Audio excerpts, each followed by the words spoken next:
Perusak amal di bulan Ramadan. Yang subscribe, semoga rezekinya lancar dan berkah. Amin.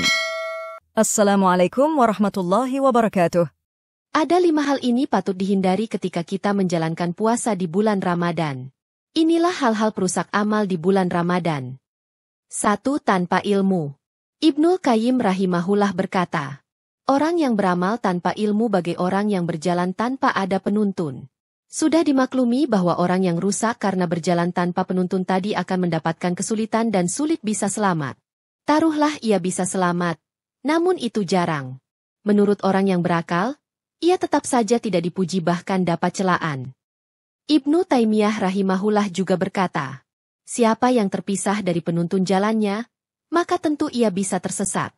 Tidak ada penuntun yang terbaik bagi kita selain dengan mengikuti ajaran Rasul Shallallahu Alaihi Wasallam. Kitab Miftah Dar As-Sa'adah, 1299. 2. Masih meneruskan maksiat.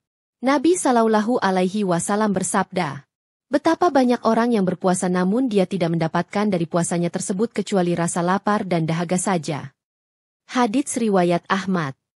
Dari Abu Hurairah radhiyallahu anhu, Rasulullah Shallallahu Alaihi Wasallam bersabda, barang siapa yang tidak meninggalkan perkataan dusta malah mengamalkannya, maka Allah tidak butuh dari rasa lapar dan haus yang dia tahan. Hadits riwayat Bukhari. Dari Abu Hurairah radhiyallahu anhu, Rasulullah Shallallahu Alaihi Wasallam bersabda, puasa bukanlah hanya menahan makan dan minum saja. Akan tetapi, puasa adalah dengan menahan diri dari perkataan lagu dan rofats. Apabila ada seseorang yang mencelamu atau berbuat usil padamu, katakanlah padanya, aku sedang puasa, aku sedang puasa. Hadits riwayat Ibnu Huzaimah, 3242. Al-Azhami mengatakan bahwa sanad hadits tersebut syahih. Lagu adalah perkataan sia-sia dan semisalnya yang tidak berfaedah. Sedangkan rofats adalah istilah untuk setiap hal yang diinginkan laki-laki pada wanita, atau dapat pula bermakna kata-kata kotor. 3. Masih pelit dengan harta. Padahal di bulan Ramadan adalah waktu terbaik untuk berderma. Dari Ali, ia berkata, Nabi Shallallahu Alaihi Wasallam bersabda, sesungguhnya di surga terdapat kamar-kamar yang mana bagian luarnya terlihat dari bagian dalam dan bagian dalamnya terlihat dari bagian luarnya. Lantas seorang Arab Badui berdiri sambil berkata, bagi siapakah kamar-kamar itu diperuntukkan wahai Rasulullah? Nabi Shallallahu Alaihi Wasallam menjawab, untuk orang yang berkata benar, yang memberi makan, dan yang senantiasa berpuasa dan sholat pada malam hari di waktu manusia pada tidur. Hadits riwayat Tirmidzi. 4. Puasa tetapi tidak sholat.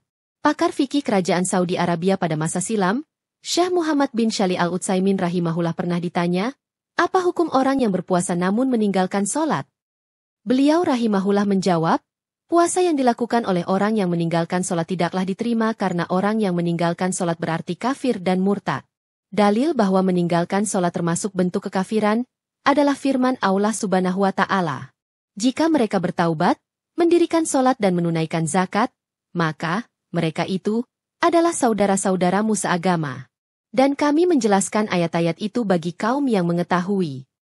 Quran Surah At-Taubah, 11. Alasan lain adalah sabda Nabi Shallallahu Alaihi Wasallam. Pembatas antara seorang muslim dengan kesirikan dan kekafiran adalah meninggalkan sholat. Hadits riwayat Muslim. Syekh Ibnu Utsaimin rahimahullah melanjutkan, kami katakan, sholatlah kemudian tunaikanlah puasa. Adapun jika engkau puasa namun tidak sholat, amalan puasamu akan tertolak karena orang kafir, sebab meninggalkan sholat, tidak diterima ibadah darinya. Majmu Fatawa Warosail Ibnu Utsaimin, 1762. 5. Sholat tarawih super ngebut. Nabi Shallallahu Alaihi Wasallam bersabda, sebaik-baik sholat adalah yang lama berdirinya. Hadits riwayat Muslim. Dari Abu Hurairah, beliau berkata, Nabi Shallallahu Alaihi Wasallam melarang seseorang sholat muhtasyiron. Hadits riwayat Bukhari dan Muslim.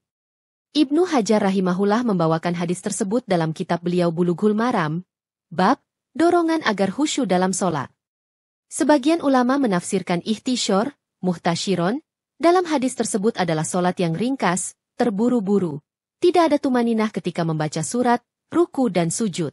Kitab Syarh Bulughul Maram, Syekh Athiyah Muhammad Salim, 49.3. Asi Syamilah.